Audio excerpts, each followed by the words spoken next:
Hello, this is the Silver Watchman, and welcome to Into the Dim, episode number 8. Probably. Now, what we were talking about last time, I've completely forgotten, but now we're starting Nightmare Mode in the game. Now, I must admit, when I started up Nightmare Mode, I was kind of excited to see how it would be, and I was disappointed with what it actually was. Yet,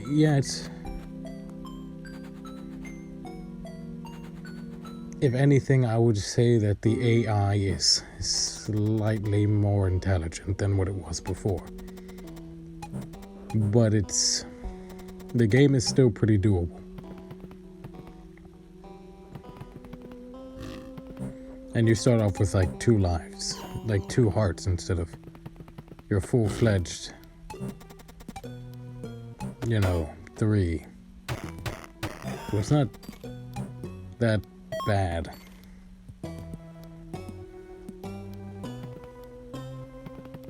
Oh well. Let's see.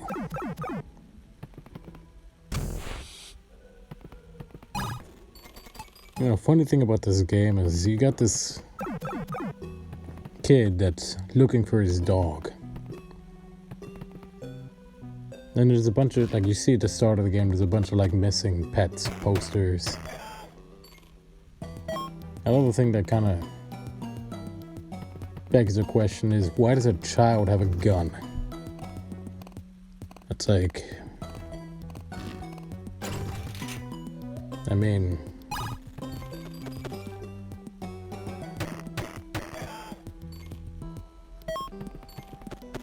yeah, they could.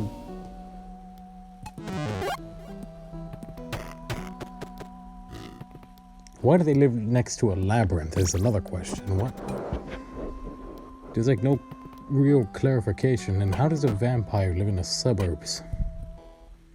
Oh, wait. Nope. That's a lot of nope. While we're on the topic, though. Now, the vampires can be classified in one of, if I remember correctly, 3 classifications. Bloodsucker. Energy drainer. And,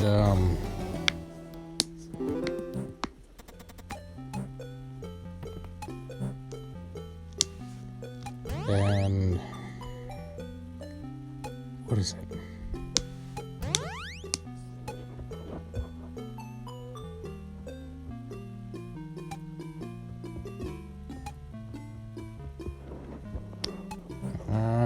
The third one always gets me too.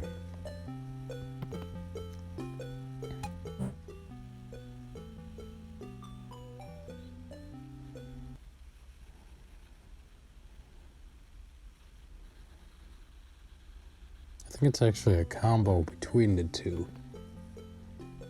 And that one ends up into multiple classifications, one of which ends up being a succubus, which is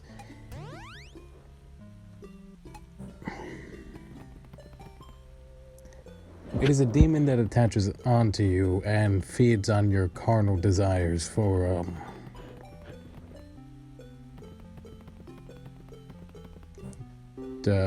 getting your rocks off, basically.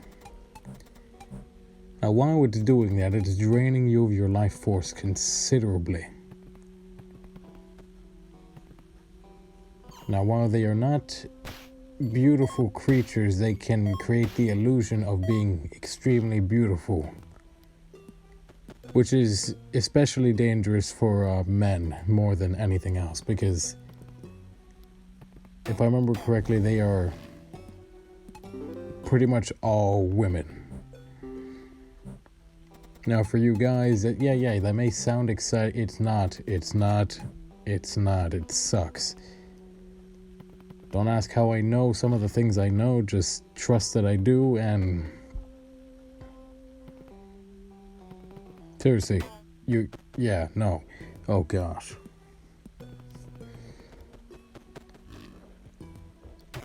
They typically target more than anything else married men over single men. I don't know, I guess it can cause more damage that way. So,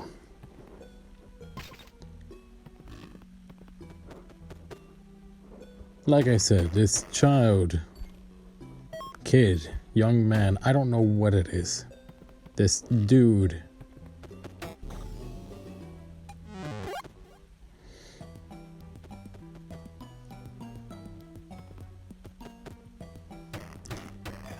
He is in this maze looking for his dog. Or maybe he's walking the maze with his dog. I don't really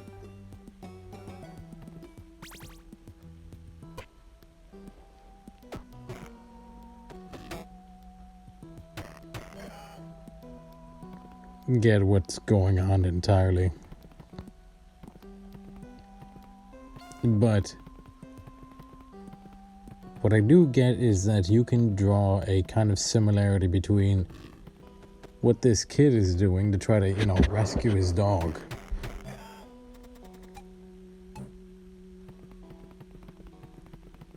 And what God is doing to try to rescue you from a not so fancy fate. He goes into this, dark place. I mean, it looks well lit, but think about it. It's an underground cavern. So chances are it's not well lit. It's just well lit for the sake of just, being a game. Think about that. God is willingly reaching out into the dark for you. Maybe you are already saved and you're stagnating, and this could be the thing that God's calling you back before you step a little too far away.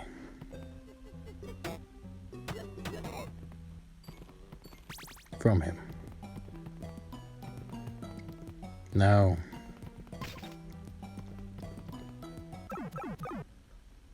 I understand that, life gets in the way and anything else, but here's the thing though. You trust in God? What do you really have to worry about?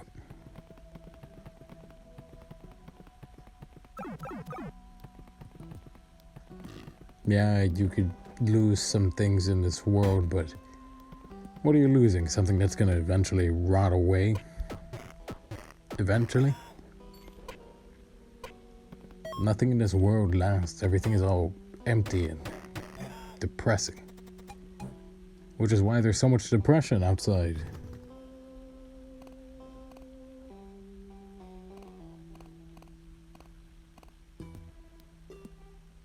Let's just lock that door and have a flamethrower positioned at it just in case. Because let's face it, nobody likes to feel sad. I know I don't. Which is why I basically picked out some of the happiest games to be kind of like a palate cleanser, because some of the games in this channel that are going to be put up here are either going to be very dark or very sad. Each one I basically picked out within a certain level of parameters. If there's a lot of cursing in it, then I'm not gonna really put it in. If there's a lot of violence, yeah, there's a good chance I'll still put it in. But I'm gonna be explaining a lot more. If it has a lot of lyrical music, the music itself, if the gameplay is nice, but the music itself is just the issue. I'll just blot out the music, leaving the gameplay, which is basically what you saw in Lost in Harmony. Yeah, I had to do that way too many times, and I'm not too good with, sound editing, so in my mind, it's not worth it. So I just decided that when the normal game ended, that was it for Lost in Harmony.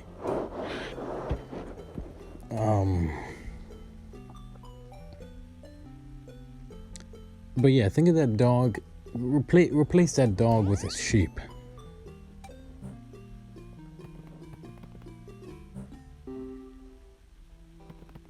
Those animals that are quite literally, if nobody's ever seen a sheep or interacted with a sheep, I'm just gonna sum it up for you. They're really, really dumb. Like,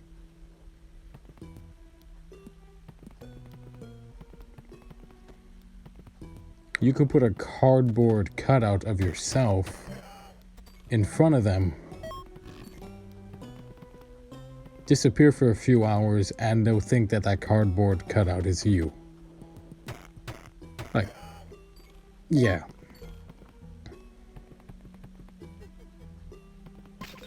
There was also a study that was done on sheep too, which honestly made me kind of laugh.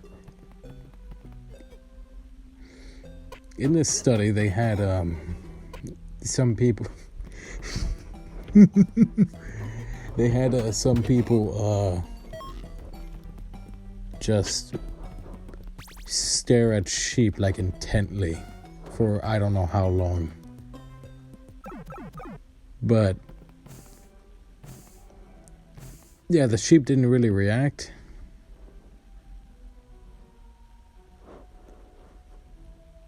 But on the opposite side of the spectrum, they had some people stare like around the sheep, just stare at the ground, and the sheep were more freaked out at that than somebody staring at them with like the desire to eat them.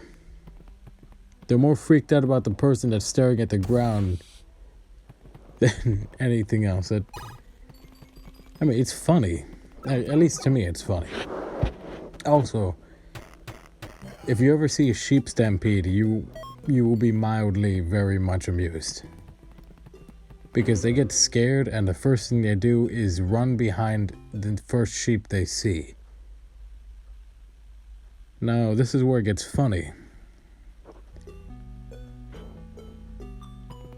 That'll end up eventually resulting in one big sheep circle.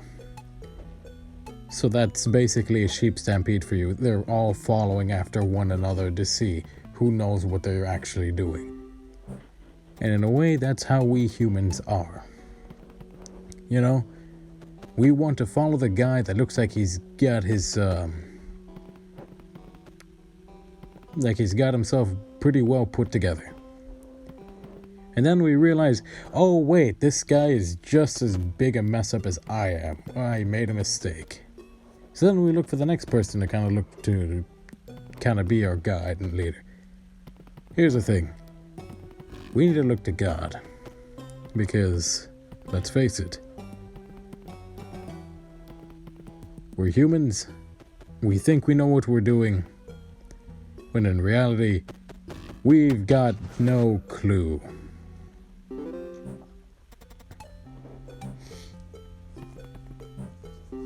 Like, at all. We're just doing what we think is right, instead of consulting the being that invented right. God. Yeah, so plus being a Christian, it's like it takes a lot of stress off life. Even though, yes, you do end up with more stress and like more trials and tribulations, but it all becomes worth it in the end. What makes your life worth it now if you don't have God? What, that special someone that's gonna die one day or abandon you?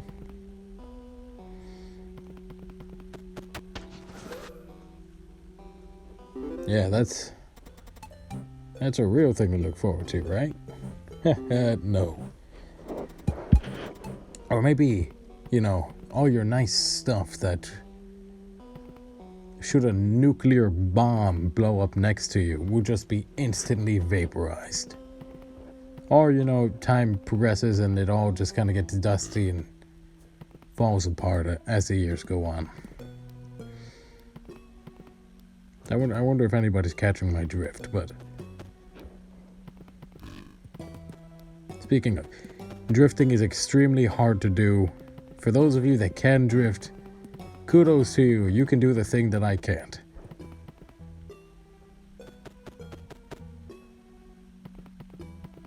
But at the very least, I can hydroplane.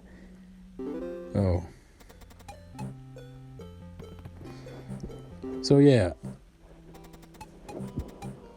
God knows what he's doing because he created everything, and he's at the beginning of everything and he's at the end of everything, so he knows how everything will play out and how they should play out. Now, God's got a plan for you. I'm not sure what that plan is for you, but what you're seeing right now is God's plan for me. You're not seeing the whole plan. God won't even tell me the whole plan. So I'm just kind of like, okay, I'm happy that you finally, after 4 years, gave me an order. Because I've been waiting 4 years for an order. That's... Well, it's not the longest.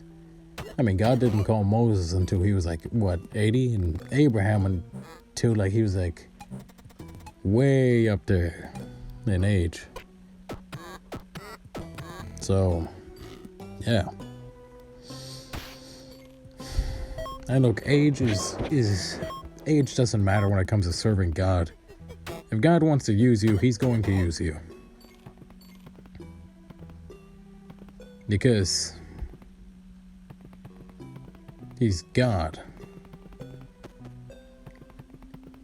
His way of thinking is not like our own, so... I mean, you could ask anybody that's actually walked with God and is still walking with God.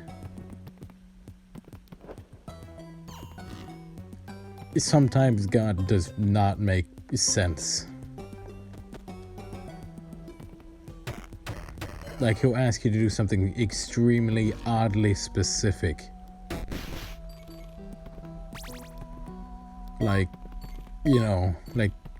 Move an eraser 5 inches to the left, take 2 steps to the right, and then do a backflip. And so, I mean, if you're obedient to God, you'll do it, but at the same time, you're going to be like, why did I do that? What was the point of that? What if, in doing that action and obeying God, you showed somebody that they have a reason to live? Now, I know that that's a really weird thing to kind of jumping the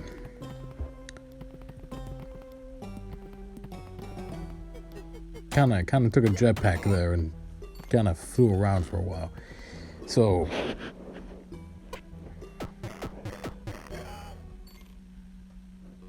but yeah, that's basically walking with God in a nutshell. But that's not the whole thing. Because there are some really, really cool moments when you come to serve God and there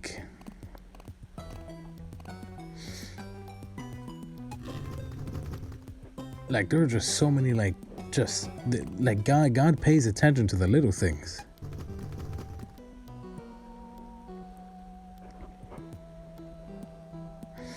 Have you ever taken a look at a flower, really closely look at it?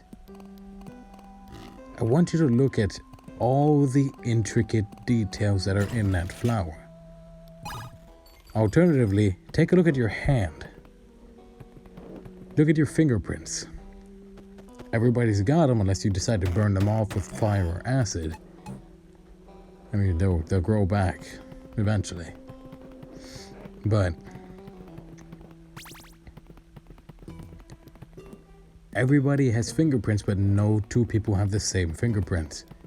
Not even identical twins have the same fingerprints. Everybody is like, at most you guys will be like similar. You people like will be similar to each other, but you won't be the same. Never exactly the same. Because God doesn't factory produce, people. No, He works on them throughout their whole life, and everybody, no two people would even have the same testimony. Everybody's got a different testimony too. Oh man, can you imagine that being in heaven and it's like, whoop, now it's time for heavenly story time. Everybody, tell your testimony. I mean, mine's gonna be really, really long-winded, and it's pretty much gonna sound like something that should be in like a movies.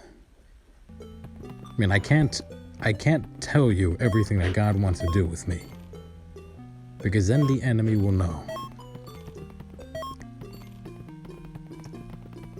There's also another reason that God has left so much out of the Bible. Yes, I basically said the most controversial thing that any Christian man any man of God would ever say. That our written Bible is incomplete.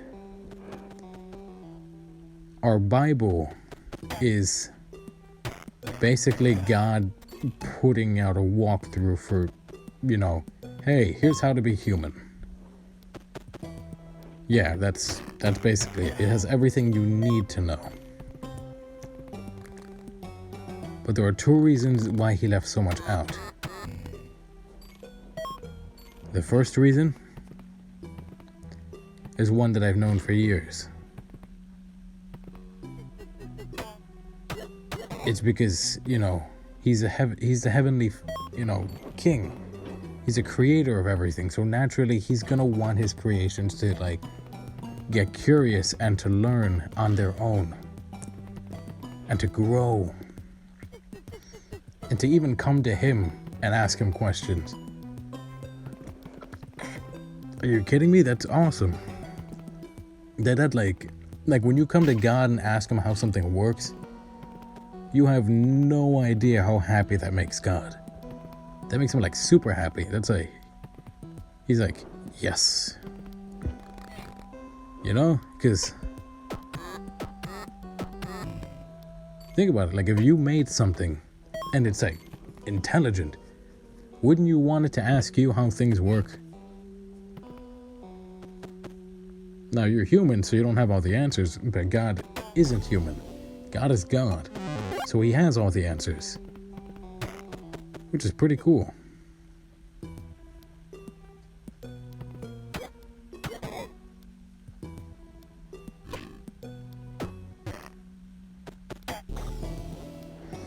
That's really cool. So,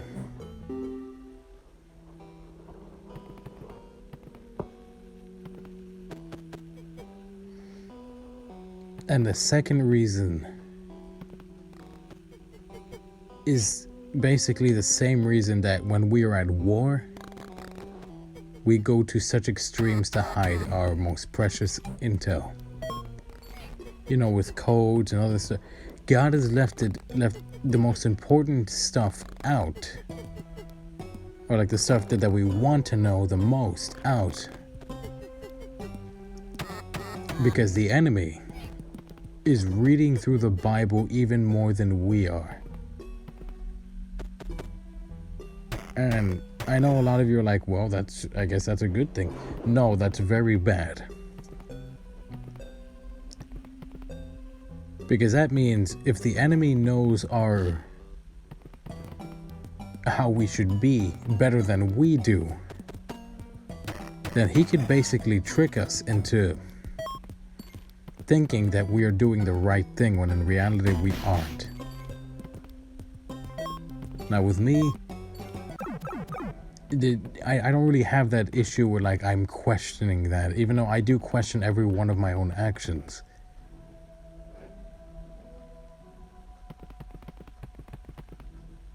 I question myself a lot because I don't trust my own decisions. That's why it takes me so long to decide on just about anything.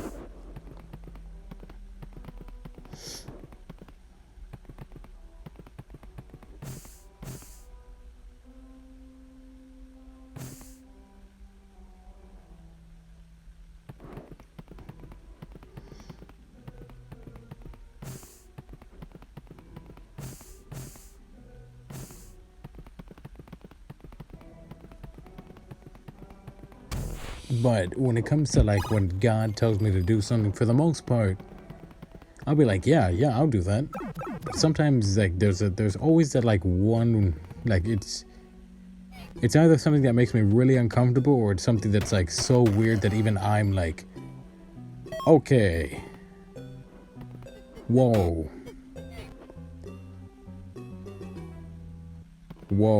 are you sure you want me to do that? You know, because I don't tell God no. It's more along the lines of, do you really need me, or can you send somebody else in my place? Yeah, that kind of thing.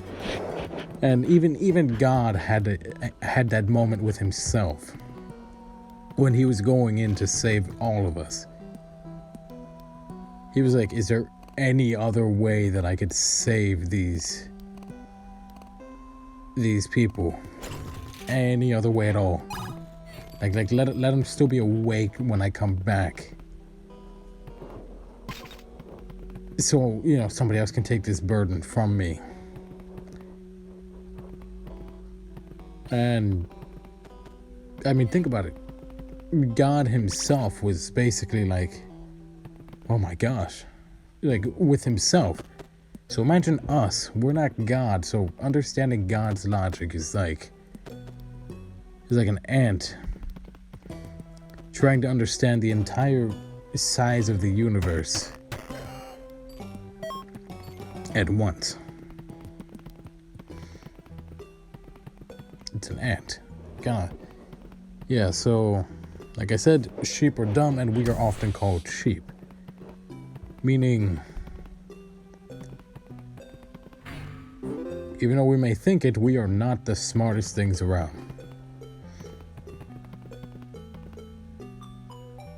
And I will admit, even I have my moments where I'm just like, that was really dumb. Why did I do that?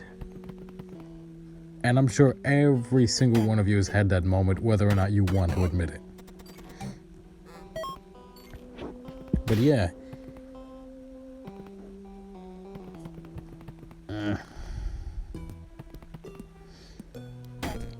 Just make sure that, like, when you're talking to God, that you show respect.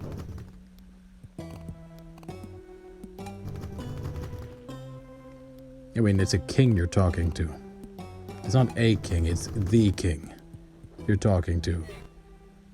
The king of everything.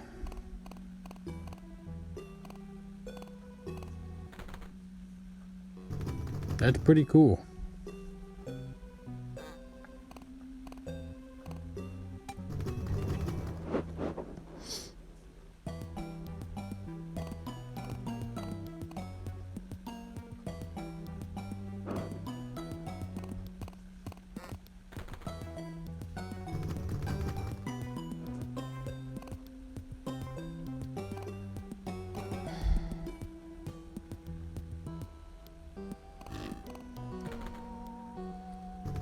When God takes his Holy Spirit off this world,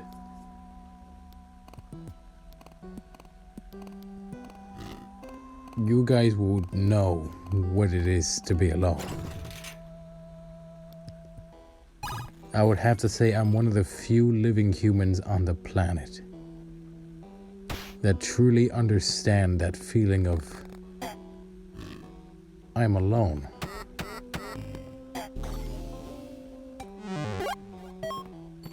I'm alone.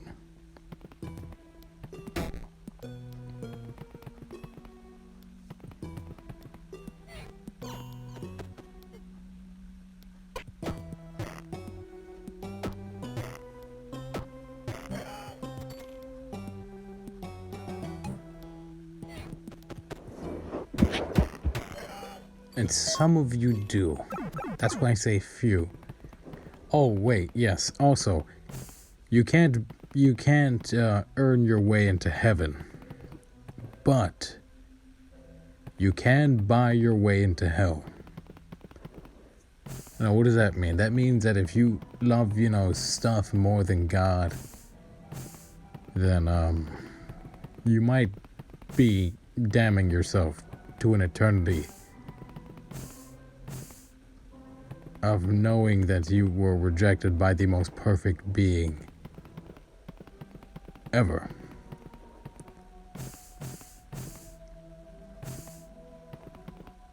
That's a big, that's enough to make me all... Oh, wait, I'm running out of time. Oh, wait, okay.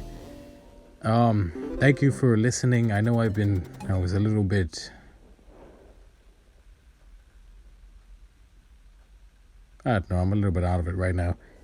Thank you for listening. Glory be to God, and blessings be upon you. May you come to know the Lord at some point or another. It is one of the few things that I will say is honestly worth it. Trust me on this. This is the Silver Watchman signing out.